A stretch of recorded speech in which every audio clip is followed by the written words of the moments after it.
Ka showroom kali bathmai jangka Tata Motors Kaladan hage jylla menta. One shaka Frank Motors like Goringi Shillong.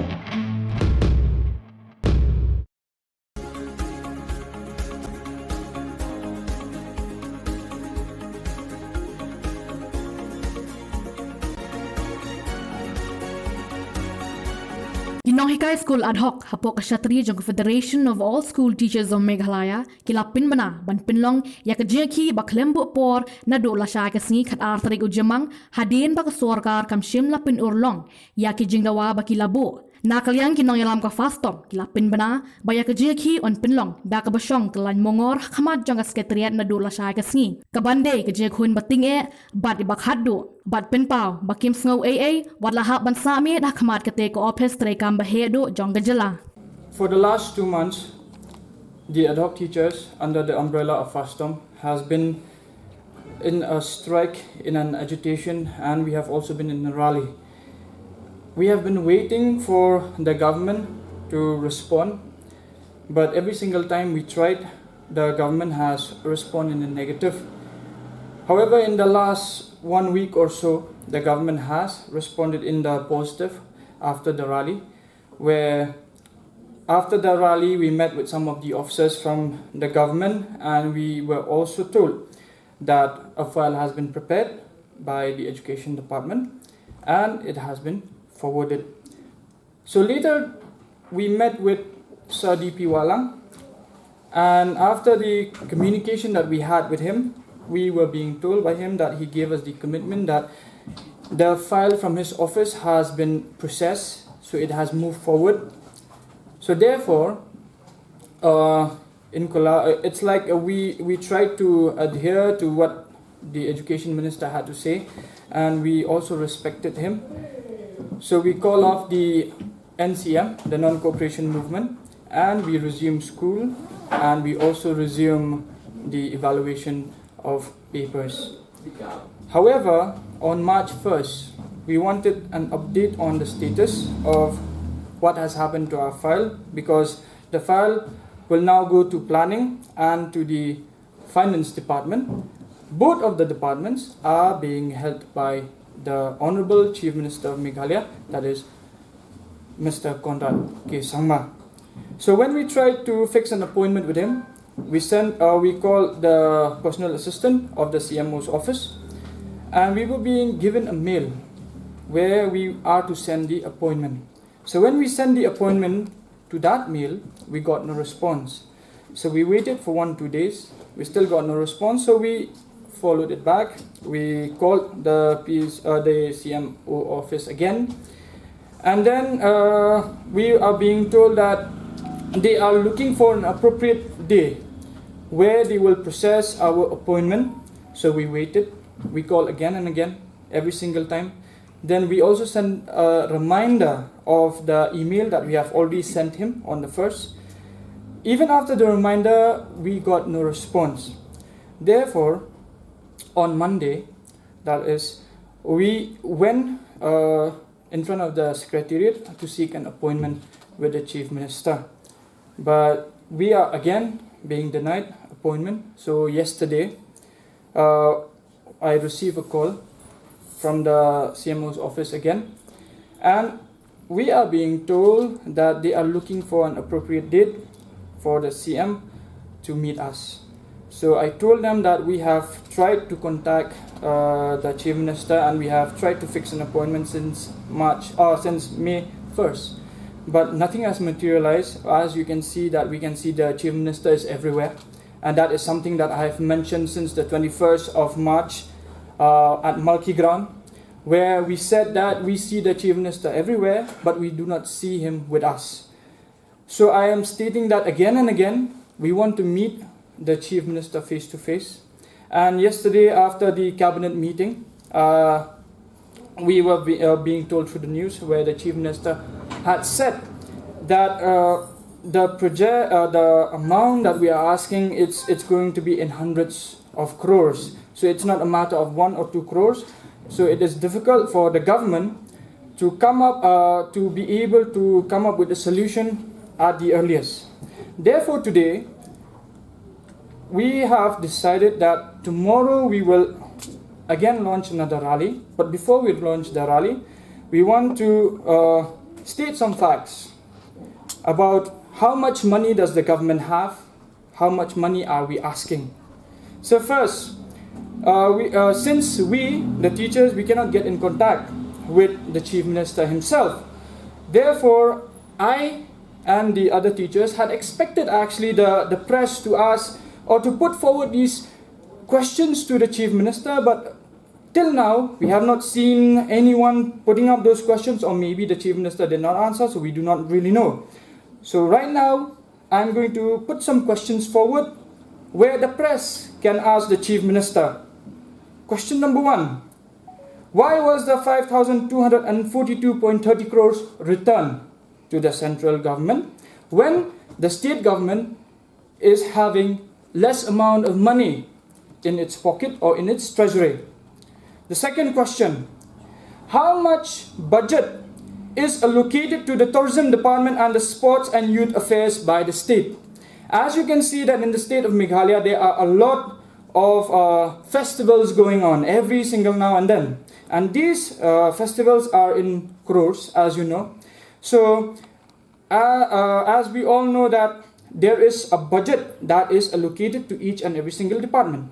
We have nothing against these festivals, but we just need to know how much money is going to these departments. Then the third question is whether the budget that is allocated to these departments are matching with the funds that they are spending. So whether the budget and the fund, it's tallying or not. That is something that we also want to know. Then the government of Meghalaya has a number of projects that have come in the form of funds and sponsorship. Some of them are: in October 2018, the government of Meghalaya, the government of India, the government of Meghalaya and the World Bank has signed a $120 million project to improve and to modernize the transport sector in Meghalaya. So this is being done by the MITP, the Meghalaya Integrated Transport Project, which will improve about 300 kilometers of strategic road.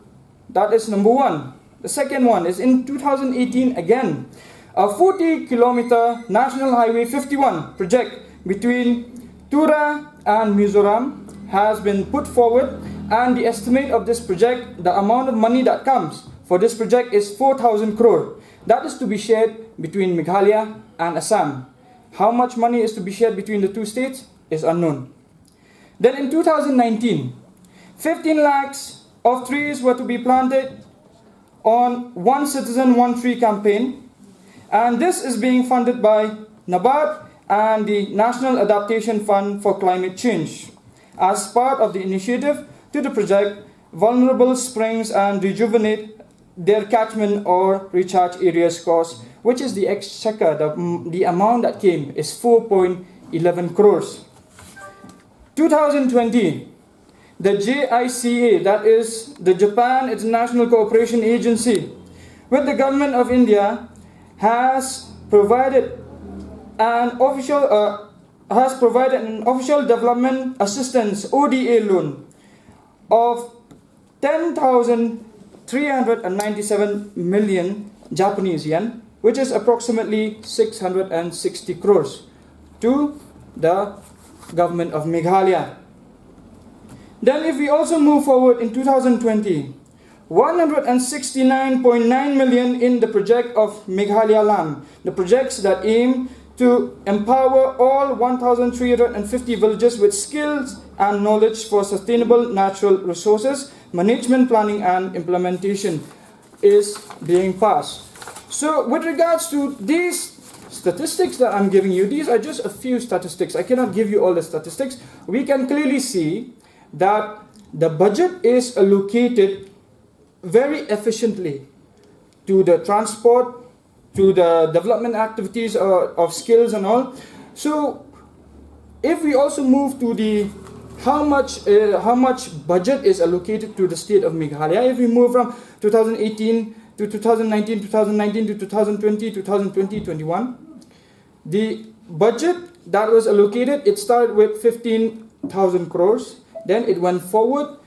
Right now, it is at 17,000 crores, which means right from these years, there is an extra of 2,000 crores that the government of Meghalaya has gained in terms of budget.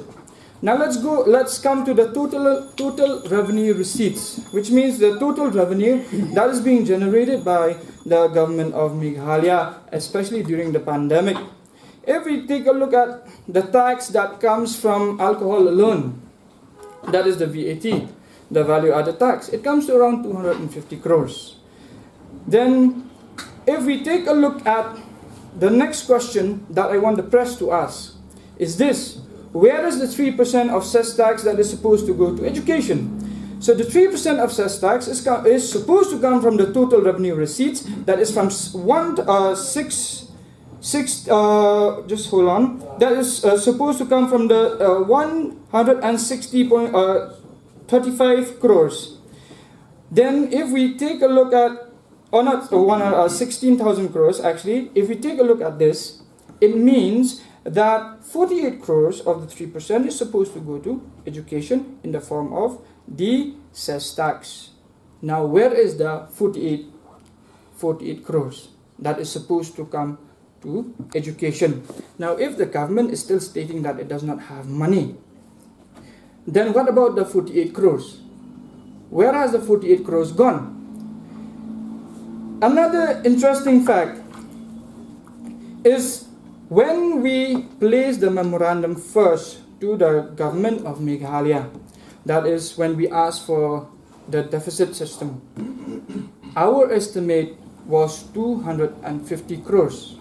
Now the demand that we are asking is only 18,000 of enhancement and 5% of increment. Now if we take a look at this 18,000 that is supposed to go to the estimate number of teachers, we will now need only 152 crores per annum. That is 12.74 crores per month. So 152 crores, we came down from 250 crores to 152 crores. So from where will the government of Meghalaya get a bargain such as that? Where we have tried to reduce the amount that is to be allocated to us by 100 crores. 100 crores, that is per annum. Then if we also take a look at how the minister, the education minister has given us the amount that is supposed to go to the teachers, the ad hoc teachers, sometimes it's 500 crores and sometimes it's 700 crores. So if we take an average, it means that we are giving them an estimate of where 500 crores will be wiped off. So we are asking for only 152 crores. I still do not understand when the chief minister says that it will require hundreds and hundreds. Where's the hundreds and hundreds? It's just 152 crore. Out of this 152 crore, the amount that is supposed to come just from the cess tax alone is 48 crore. So 48 crore is already coming from the cess tax. Then the education, the budget that is supposed to go to education, that is a different thing altogether. Then how is the government of Meghalaya still saying that it does not have budget?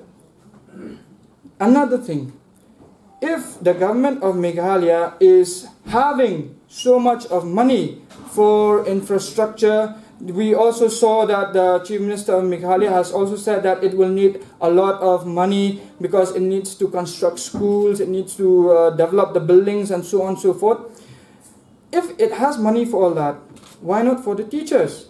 What are you going to do with the buildings where there are no teachers? What are you going to do with all those buildings where the teachers are not being treated justly? Then what are you, or another question that I can put forward to the government of Meghalaya is this: why are you so interested in all these developmental activities? Another thing, how are these tenures or how are these tenders tendered? How and where does the government of Meghalaya give away these tenders? So that is also an interesting point. Why is the government of Meghalaya more interested in festivals? Why not in developing the teachers? Interested more in festivals? Maybe. There are so many different kinds of things that can come out of these festivals. So today we are tired. We cannot wait any longer. So tomorrow we have decided that at 12:30 p.m. 12:30 p.m. we are going to launch another rally, and this rally we will stay there outside of the Secretariat if the government allow us, and we will stay there, we will sleep there, we will eat there until the government is compelled to respond to us. We have asked for a dialogue with the Chief Minister. If the Chief Minister is not clear about all these things, why do we want to have a meeting with the Chief Minister so bad? The reason is because we want to make these things clear to him, that this is the amount of money that you have in the treasury. This is the amount of money that you have in the finance department. And why is this amount not coming to us? So we are just teachers. We have all of these statistics. Now you can ask me, from where did I get these statistics? I will state here that no, I'm not involved with any political party, and if there is any politician who can give me these statistics, then it means that our state Meghalaya will not be in such a dire state as we are right now. If a politician is that good, where he will have all these statistics and he will come and he will feed to me and he'll say, give it to the press, it means that the state of Meghalaya will not need to be in such a dire state right now. There are so many rumors doing the rounds. I am not affiliated with any politician. I will speak against any politician, and we respect politicians. Until this time, we have respected all of them. However, we cannot respect them anymore. Another interesting fact that I would like to point here is, let's go to the political point of view, since everyone is so interested in politics. Why is the NPP government or the MDA government so adamant? I will respond here now. The MDA government is so adamant is because the NPP is looking for an absolute majority in the 2023 elections. Now, if we take a look at the portfolios that are being held, the Education Minister is from the UDP. Then the Chief Minister is from the NPP. The finance is being held by the NPP. Then the education sector is being held by the UDP. Now we can see this is the problem of a coalition government. There is a conflict of interest. We do not know who is playing politics here. Is it the Education Minister who is playing politics with us? Or is it the Chief Minister who is playing politics with us? But I want to make a statement clear here. We are not interested in the politics that are being played by the UDP or by the NPP. We are not interested by the politics that are being played by all these other political parties as well. The only thing that we are interested right now is we demand our rights. It is our right. We demand a state where we can live with dignity, with respect, where we will not have to go back to the streets. Yes, this is not the problem that has been started by the MDA government or by the NPP government. But this is a problem that has been there since a very long time. Since Mr. R.C. Lalu was the Education Minister, since Kong Amparin Lingdok was the Education Minister, and even before them. But I cannot speak of the ministers before them because I am too young to understand what politics is all about. So I will speak only from the time when Ba R.C. Lalu was there and Kong Amparin was there. Kong Amparin has tried to streamline. She has tried, and we respect that because she is also a teacher. But there is again a conflict of interest because in a very short period of time, Kong Amparin moved away from the education department to the urban sector. to the urban department. Now, if we want to have a proper state where all the things of the teachers, not just of the teachers, but of each and every single citizen that is living in the state of Meghalaya, we need all these political parties to work for the people. We do not have time for all these MLAs, ministers, and representatives to change their clothes every now and then. It is comical now. Some are going to this party, some are going to this party, some are more interested in this party. One representative, at this point of time, he's standing from this party, then he moves on to another party. What about the interests of the people? You're only thinking about your own interests. Today you like this party, you are with this party. Tomorrow you do not like this party anymore, you move away to another party. What about us? We common citizens. What about us? You stand for us, you represent us, you are there for us, but why are you more interested in changing your clothes? Everyone is self-interested. Another important thing that I would like to put forward here is, there are so many people who have asked me, who have asked us, why are there no pressure groups that are coming forward? Why are there no ministers that are coming forward? Why are there no MLAs that are coming forward? I have only one answer. Maybe it is not the welfare of all of them. They think maybe the welfare of the teachers is not their welfare. So they need not fight. They need not stand with us. However, I would like to thank some of the pressure groups who have come, who have stood with us, but they do not want to represent themselves. They do not want to say, I am from this pressure group, I am from that pressure group. Because right from the start, I made it very clear, if you want to support us, please support us, but please do not bring your flags.